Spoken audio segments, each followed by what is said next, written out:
Hello, it's Doug from Behind Closed Doors, and today I'm going to be looking at a guy called Kevin Ray Wilder, and the video is called How Tinder Blackpilled an Entire Generation of Men. Now, I've heard of the black pill and the white pill. I know what the red pill and the blue pill is, but I'm not sure of the black pill and the white pill, so hopefully I'll figure it out in this video. Let's be honest, modern dating really kind of sucks. But it does suck if you're a guy that's not in the top, like, 1 percentile or whatever. And to be honest, I think it's going to get only worse as time goes on. I know this is kind of an interesting thing to hear from the supposed white pill guy, the guy that's supposed to inspire hope, the guy that's supposed to be Right, so white pill inspires hope, okay? against the black pill, and I am. But I do What does the black pill inspire then? against the black pill, and I am. But I do think that the whole black pill, white pill thing is kind of on a spectrum. The black pill being hopelessness, especially within your dating life, and nihilism, apathy, basically saying it's pointless. Why even bother? It's over, bro. And then the white pill being almost sort of like delusional optimism. Okay, so there's red pill and blue pill, and then one is positive and the other is negative. That's how I conceptualize it then. So many pills. Why don't we just stop dealing in drugs? And so we're always going to be sort of on a spectrum between those two based on what's going on in our lives. In this particular case, in our dating lives, sometimes we're going to be a bit more white pilled, sometimes we're going to be a bit more black pilled. But I think here's the harsh reality of the dating world nowadays is it's going to get much tougher. And the reason is because with how things are going after the post COVID world that we live in, I'm surprised they haven't tried to start taxing sex yet. Or, like, you're not made sex illegal and you have to go to the government to apply for a form to be able to impregnate someone, like track and trace your sperm or something like that. where people don't communicate in person as much, more people are working remotely. I've noticed personally within my dating life, All this bullshit about making people believe that they're a virus and making them wear a mask and social distance, it's destroyed intimate relationships and family relationships. specifically with dating apps, that things have sort of changed. I've noticed that when I go out, there's less people than there used to be. Less girls, more specifically, and actually be even more specific than that, less hot girls. That is very specific. More girls that I'm attracted to. And so I think this is going to get much, much worse. Well, the answer to that is just go where there's attractive girls. How old are they? What kind of lifestyle would they have? What kind of hobbies would they have? And then kind of ingratiate yourself in those kind of things. And you'll kind of land in the circumstances where those women will be. Basically, find out where hot girls are and put yourself in that situation. More girls that I'm attracted to. And so I think this is going to get much, much worse before it gets better. And I'll explain to you why in this video. So I think that I mean, you don't really need to explain to me why, because I get it, but for people watching this may not. Let's delve into it. So I think this sort of decline in the quality of people's dating lives and the fact that it's gotten much tougher for the average guy, I think that really started with the invention of Tinder, which I believe was back in 2000. No, I think it's always been brutal throughout history. I think Jordan Peterson touches upon this. All throughout history, it's been very brutal for men, and because they're sexually selected by women. 12. Because at that point, if you wanted to meet somebody, you needed to meet them through work, you needed to meet them through your friends. The only other way to actually I think it's much easier to get rejected now, much quicker to get rejected for more superfluous reasons because of Tinder. That makes sense. But I don't think Tinder's made things worse. I think things have always been bad, and it's kind of like it's highlighted it, if anything. meet someone who you could potentially start dating would be through going out at night. And this app, Tinder, this revolutionary app, really just kind of made that less necessary than it used to be. And I think there's kind of a gradual decline over time of people feeling like they had to go out to go meet people. And now with COVID, especially, uh, that decline has kind of been accelerated. And so, what are the repercussions of that? Like, why is that so bad? Because it sounds like on the surface, oh, well, I just go on my app and I just start swiping right or left on the girls that I like. And then I just match with them. We talk, we hang out, and then things happen. It makes things a lot easier, right? Well, the issue is Well, it makes things more convenient and it's easier for the women because they're getting matches even though they might not have a high sexual market value. it only makes it easier for a certain percent of men. So Yeah, and the majority of women. there have been multiple studies that have been done on a bunch of different dating apps where basically out of every like 4 or 5 guys, only one. But I know it's difficult for men, but it's also difficult for women as well. So let's say if you're let's say if you're a woman that isn't very sexually desirable by men, but yet you're getting hit up a lot on dating apps, for example, so you're getting a lot of attention and the opportunity for sex and all that kind of stuff. It's not the quality attention that the women are after. It's not the type of sex that the women want. So really, even if you've got low sexual market value or a kind of high sexual market value man, and both are struggling with the dating apps because he's not getting the matches and she's getting the matches and she's getting hit on, but it's not by who she wants to be hit on in the way that she wants to be hit on. So both are kind of fucked, and not in the fun Tinder way. Like 4 or 5 guys, only one guy is really seeing some amount of success on dating apps. And it's not as doomery as people think if you actually look at the statistics, but it still actually is quite bad. And what happens inevitably because of that? So the difficulty of dating apps for the average guy, you might be thinking to yourself, oh, well, if it's that much more difficult, then hey, maybe these guys who don't succeed success on dating apps, they just need to go out more. Well, the issue is quite a few things are happening now where the girls themselves aren't going out as much either. Because if you see a typical girl's Tinder or Bumble, she could be just a pretty plain looking girl, and she's going to get way more likes than even the guys who are supposed chads. It's quite astounding, actually. There's a few reasons for this. First of all, there's about on average 4 to 5 times more guys who are on dating apps than women are. So naturally, they're just going to have more options.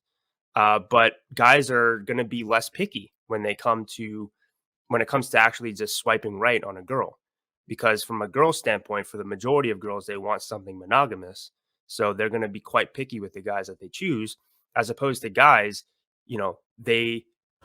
No, I think women have a dual mating strategy. I tend to find that the women on Tinder want a quick hookup and want to have sex, and the women on Bumble are after a relationship. Will probably swipe right on girls who obviously they perceive as like a 9 or a 10, but they might even swipe right on a girl that they might perceive as like a 6 or a 7.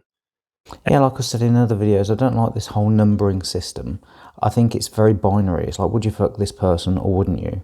It's a very binary thing. We don't have to keep objectifying people and putting labels and numbers on them and stuff. We can just say, would you fuck this person? Subjectively, would you fuck this girl? And it's either a yes or a no. And it doesn't really matter about whether she's a 6 or a 6.5 or a 6.250. It's just unnecessary. You look at a girl and go, yeah, I'd fuck her. Yeah, I'd fuck her. Or you look at her and go, no, I wouldn't fuck her. That's all you need to know. You don't need to worry about the whole numbering system, I don't think. And so there's actually a lot of negative repercussions when it comes to that for most guys' dating lives. One of which is guys have a different mentality when they're on dating apps, especially the guys girls who would perceive as like a 9 or a 10, or in the manosphere, we call them chads, right? So a chad could be on Tinder, just swipe right on a girl that he thinks is like a 6 or a 7, and then they'll go on a date. I've never met a chad. I know I keep being told that they exist, but I've never met one. They'll hook up, and then for the chad, it was just like, hey, I just got my rocks off. This was fun, cool. I think a chad is to the manosphere what the patriarchy is to the feminists. It's kind of this. You got to define it a bit better. Because I don't know what a chad is. I've never met one, and I've been to high school and in several different workplaces and corporate events and stuff, and I've never encountered a chad. This was fun, cool.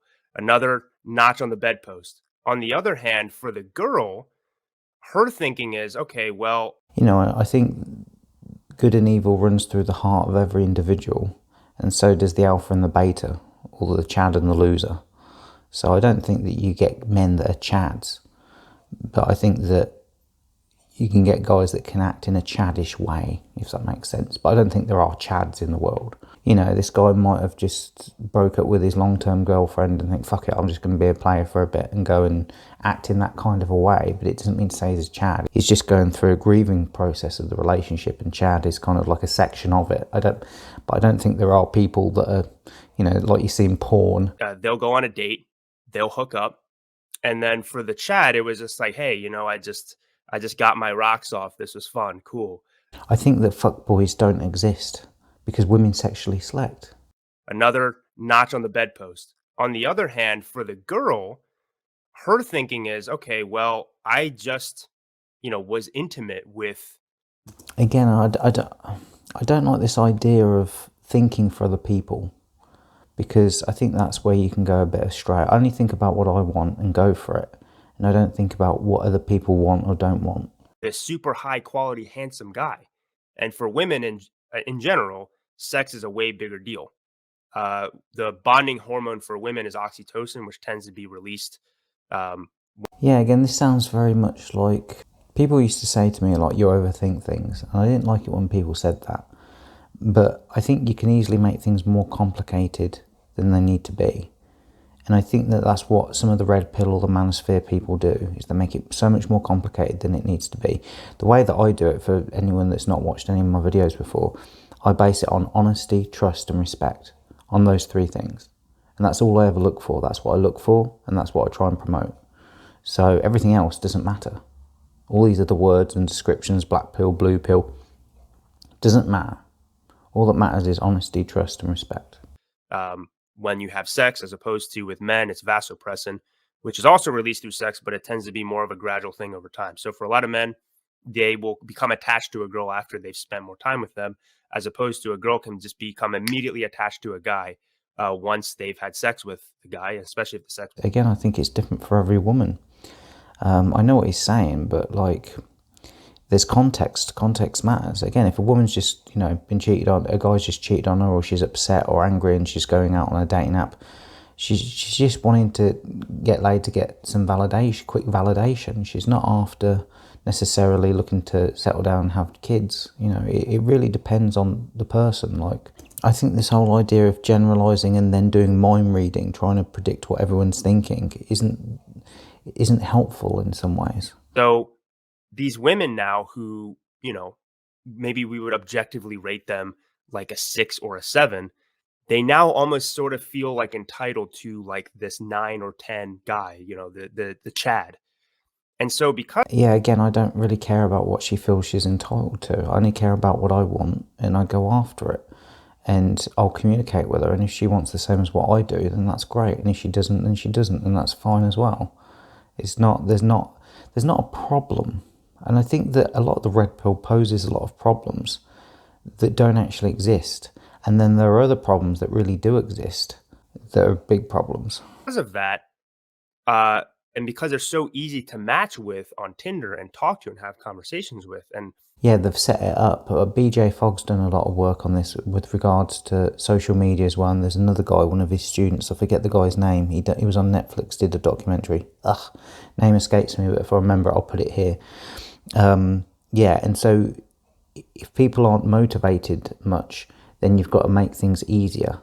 So the more motivated people are, the more difficult, hard things they can do, and the less motivated they are, you need to make them easy in order for them to be able to take action. So Tinder has made things very, very easy. So even if you've not got high motivation to seek a partner, you might just go on Tinder just because it's an easy little game to play. But that's why there's a lot of flakes occur, is because they're just doing it not even for validation, they're just doing it as a bit of fun. Oftentimes actually meet up with, they have this sort of new unrealistic standard where otherwise in a world where there wasn't any dating apps, like they wouldn't have that same sort of expectation. Obviously, it's always been true that, these Chad guys would occasionally hook up with girls who aren't as attractive as they are just because they can. And, guys just might feel horny and they. I'm not saying that Chads don't exist. I'm just saying that I've never met one. Just hook up with the girl because she's there.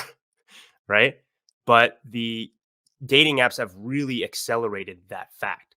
And so how does this affect the normal everyday guy? The normal everyday guy that he's gonna get barely any matches on Tinder and Bumble. And so because of that, he needs to find other ways to find and meet women and date them. So one common way is to go out, right? Go out at night, go out to nightclubs, go out to bars. But the issue is the girls that are there now, the majority of them have had some sort of experience with some sort of Chad now, due to dating apps and due to our more promiscuous culture compared to how it was, let's say, 50 years ago, and the invention of the birth control pill. I'm not going to go too far into that rabbit hole here in this video. Yeah, I was going to say this is touching on so many different things. But because of that, they have these sort of high expectations where otherwise they wouldn't in a world where dating apps didn't exist. Meanwhile, let's say back in like the I'm a little bit confused. 80s or 90s, if an average looking guy approached a pretty girl, she might be a bit more receptive to it. Now, it's more likely she's not going to be receptive to it at all because chances are she's used to hooking up with Chads. Again, it's very presumptuous. It's kind of like a reason not to succeed. But again, the issue is in her mind, because women tend to be more monogamy minded, she thinks that, oh, because I hooked up with a Chad, because sex is so important to me. I'm way confused now. I'm just like, it feels like it's getting me here. It feels like it's getting me here. I feel like Me, therefore sex must be important to these Chad like guys as well. And so eventually I have this new standard. I'm just going to only go after the Chads from now on. This imaginary hypothetical play that's going on inside of his head, I can't really relate to any of it. It's not true to my experience. Chads from now on. And so the regular average Joe guy is just left there with his dick in his hand. And when he goes out at night, and I've spoken to this with some, older PUA guys, for example, guys who are, in their 30s and 40s, it's actually a lot tougher when you go out now than it was back in the day because the girls are way less receptive. There's less girls because they don't need to. They can get all the attention and validation and dates that. No, because there's new girls being born every day. There's girls turning 18 every day. There's a new generation every day. You'll never run out of young, hot girls. And they're talking about it like they're a scarce resource that there's running out, and that they've got a set mindset when every generation has a completely different mindset to the last. The women in the 60s had a different mindset to the women in the 50s. So, again, this is not true to my experience. They want from high quality guys that really wouldn't pay them any mind at any other point in history. They have access to them through those dating apps now. And so the disparity between the high value guys, the Chads, and the... I wouldn't call a Chad a high value guy, in the same way that I wouldn't call a slut a high value woman. Because that's essentially what a Chad is, isn't it? It's a male slut. And the average Joe is way higher than it used to be. So there's a select few guys that are getting so many results, especially from online dating, that it's tough for the average guy. Which is why sluts want to fuck Chads, because they're similar, got a lot in common. But again, I don't think it's helpful to call someone a Chad in the same way I don't think it's helpful to call someone a slut. Because we've all got a bit of everything in us, haven't we? We're all, we're not all one thing. We're a variety of different people. We're a community of people with inside of our own personality and characters. We all have the capacity to be an evil bastard, and we all have the capacity to be a great guy. So it's the line between good and evil, and it's through the heart of every individual. So there's a select few guys that are getting so many results, especially from online dating, that it's tough for the average guy. Thus ends my little black... It used to be tough for the average guy when there was kings and queens and emperors and stuff. So again, I don't see how it's changed much. Thus ends my little black pill segment there, because here's where I want to white pill you guys. Oh, this is where the optimism comes in. So as a consequence of this, I've experienced this for myself, but I've also experienced it with friends who are undoubtedly like Chads. These guys tend to develop very, very big egos, as you can imagine, because of all of this external validation. They're talking to these random women online saying that they're hot, they're cute, they want to meet up with them. These dudes tend to develop sort of an ego because of that, of like, oh, I'm Mr. Cool Guy, I'm the cool guy. And because of that, a lot of these guys still do go out at night. They go to clubs and all that type of stuff. But typically, because they have this sort of persona that they've built up for themselves as like the cool hot guy, they tend to be terrified of approaching beautiful girls or just women in general. Yeah, it's very interesting that, like, a guy can be an alpha, I'm going to use the term alpha, in one area of his life, and, you know, a business or sort of like even out with friends or whatnot, but you put him with a girl that he fancies and he goes to complete beta, he like seizes up. It's very interesting that, or he'll just do as he's told. Like some of the biggest white knights are alpha males. Or socializing, because they have everything to lose. Everybody already thinks, or they think everybody already thinks that they're cool. So Again, this is why I don't think like this, because you're thinking about what other people are thinking about. You're caring so much about what other people are caring about, and about how they perceive you. And the whole solution to this is just not to give a fuck. And when you do think for yourself. Don't think for other people. That's not your place to think for other people. they only have downhill to go from there. Some of the guys that I coach that have the worst approach anxiety are the guys who are the good looking guys. And occasionally, if you have a good looking guy who doesn't have much approach anxiety, those are the guys who just like absolutely kill it, of course. And for me, my specialty is looks maxing. I think most guys aren't nearly as looks maxed or look as good as they possibly could, Sounds a bit like a beauty pageant or something like that. especially if they haven't hit the gym that much. But regardless, When women say they want a strong man, they're not after muscles necessarily. They're after a guy that is strong in character and speaks with conviction and is confident and is competent and all that other kind of stuff. It's not a case of having a six-pack. I've been fat and had a six-pack. And when I was six-pack, I was single and I couldn't get a girl. And when I was fat, I was dating all the time. It makes no fucking difference. I'm not going to lie to you guys. It's still tougher when you go out at night than it has been ever before. There's going to be less hot girls out, and the girls that are out. Also, I want to add that as well with rich and poor. There's been times where I've had money and times where I haven't had money. Times I had money, I was single and I didn't date. And when I was broke as fuck living in a van, I was dating all the time. So this whole kind of fresh and fit notion of you have to be this certain type of guy in order to attract a girl, I think is bullshit. The girls that are out are, more likely to reject you or not even pay attention to you because they're expecting a Chad, because they've matched with those Chads on dating apps. Who cares what she expects? Oh, this is so backwards.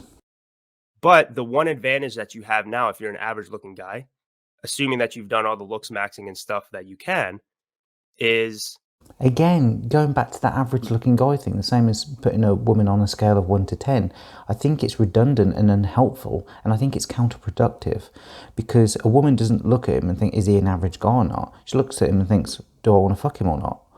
So it's again the same with the guy. So a guy can look at a girl and think, oh, she's a 7 or she's a 9, but he'll fuck the 7 or the 9 if he's in the mood. So it's not really a case of, a 2-point differentiation or whatever the word is. The same with a woman. She's not like this is high status or low status. She's just, or is it average? She's like, do I want to fuck this guy or not? It's much more binary than that. And the reason is because hierarchical structures are binary. One thing is preferable over something else. These Chad guys, because they've developed such an ego due to dating apps, they have vicious approach anxiety.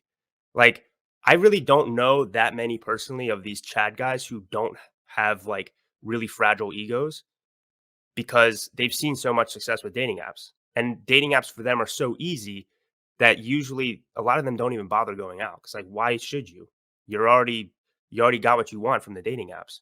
So in that sense, approaching and stuff is a lot easier than it used to be. You have less competition, but unfortunately, the girls are going to end up feeling more entitled. But technically, the dating market, it's a marketplace.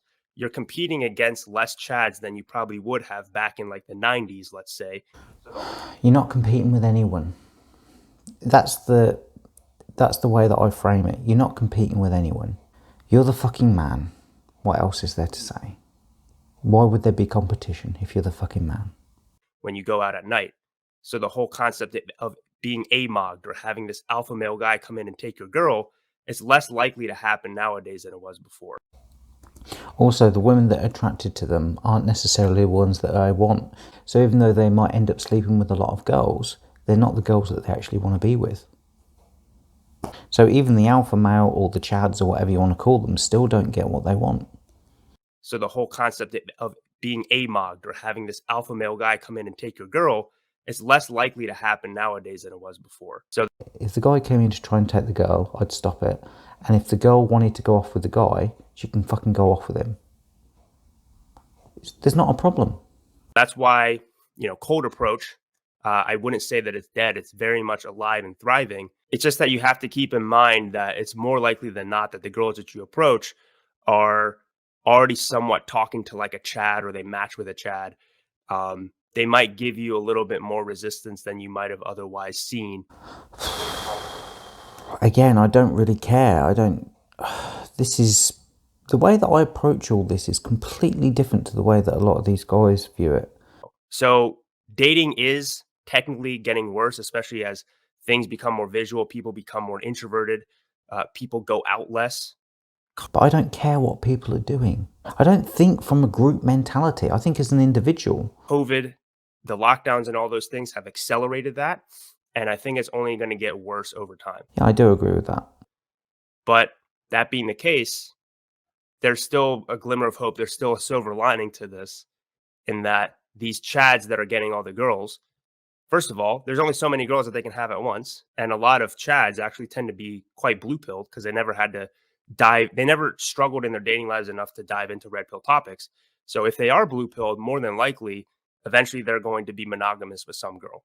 Yeah, like I said, a lot of, let's call them Chads, and let's say that they do exist, and let's say that I've just never met one.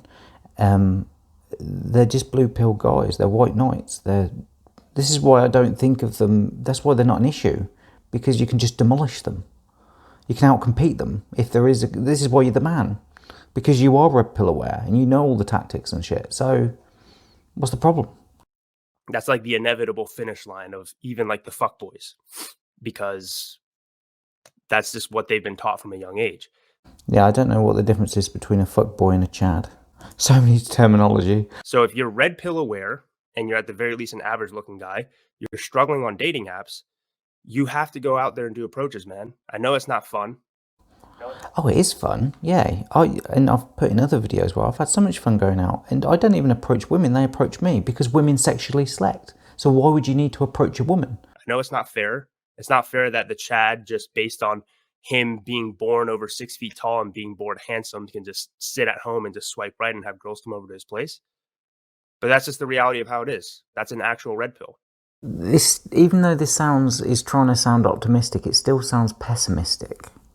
Like, a woman is sexually selecting you. They're thinking about, right, I'd fuck that guy, I wouldn't fuck that guy.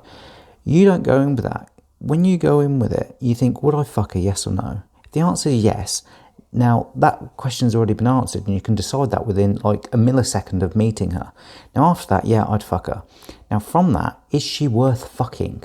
That is a much better question to ask yourself. Not as opposed to, would I fuck her, is she an 8 or a 9? It's, is she worth fucking? And in order to find that out, you've got to be able to find out information about her. You've got to know she's trustworthy. You've got to know she's honest. You've got to know she's respectful. You've got to go through a list of criteria to know she's worth having sex with. Even if it's just for a one-night stand or a long-term relationship, it doesn't matter. You have got to qualify her. It's not the other way around.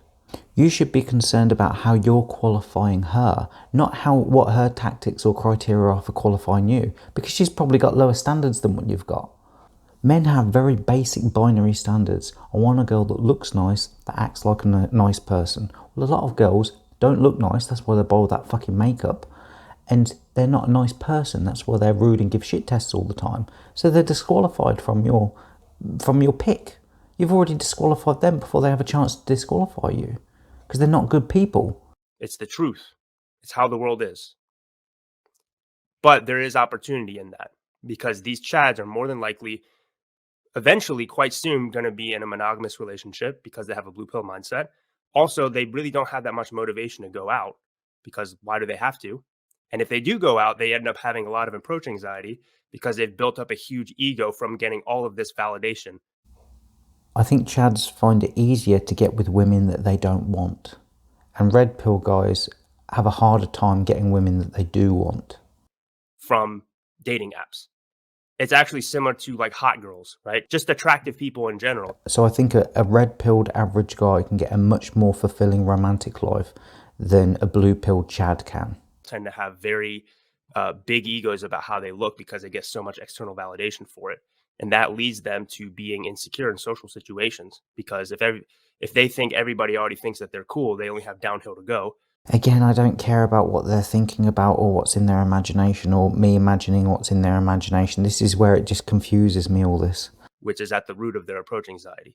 So if you're an average looking guy, you're red pill aware, you watch channels like this, and then you are able to actually go approach these girls, you're going to be able to set yourself apart from the pack, because you're not competing against the Chads in person as much as you are online. Okay, this has been a bit of a roundabout video, but I agree with that point, yes. Online, to be honest, guys, you're not going to beat the Chads. You're just not. You can looks max your way to the point where you can still get some matches and, hopefully get some good looking girls here and there. But in person. Yeah, you see, I don't feel like I'm competing with a Chad, because a Chad wants a different type of girl to what I want. I want a high quality girl. The Chad doesn't care. Cold approach is the new opportunity that's there for the rest of us. And a high quality girl screens out a Chad. So it's not an issue. Is it as ideal as it was 20, 30 years ago? In some ways, yes. In some ways, no. But regardless, there's still hope there. You just can't give up, man. This whole video has been a bit confusing to me, but I agree with the sentiment of it and where it's coming from. You can't give up. Just because things are getting tougher and will continue to get tougher doesn't mean that you should give up. That's true. It took me 3 years to find the girl of my dreams, and I dated a lot of girls, and it was fun dating. The whole process, I enjoyed it all. But it took me a long time to find someone that was really compatible for me, because I have a unique personality, and I want the person that I'm with to have a unique personality. And if you do give up, why complain about it on the internet?